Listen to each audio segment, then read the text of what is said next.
লেখাপড়া করে যেই অনাহারে মরে সেই। তখন সঞ্জীবক মনে মনে ভাবল যে রাজা যদি প্রজার শত্রু হয়ে দাঁড়ায় তাহলে তো বড় চিন্তার কথা। মানুষ বজ্রপাতকে ভয় করে, কিন্তু রাজক্রোধ তো তার থেকেও ভয়ঙ্কর। বাজ শুধু এক জায়গায় পড়ে, এক জায়গার অনিষ্ট করে, কিন্তু রাজক্রোধ যে কতজনকে আঘাত করবে, কত লোকের সর্বনাশ করবে তার তো কোনো ঠিক নেই।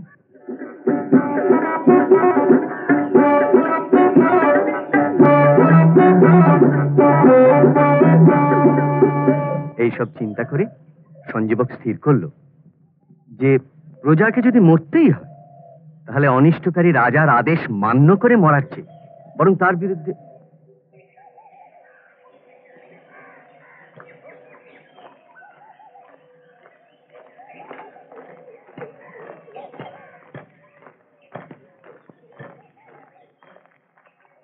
বসো বসো।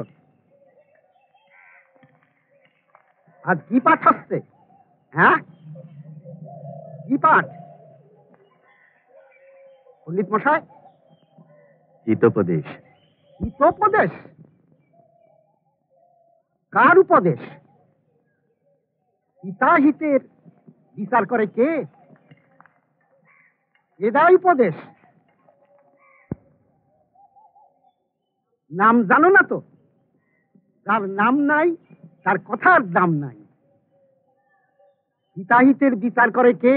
শোনো, করেন হীরকরাজ। হীরকরাজের বচন শোনো। লেখাপড়া করে যেই অনাহারে মরে সেই। বলো, লেখাপড়া করে যেই অনাহারে মরে সেই। বলো পণ্ডিত, বলো।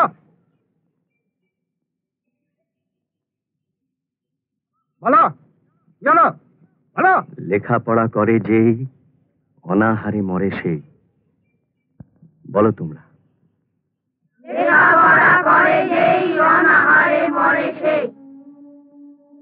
বলো।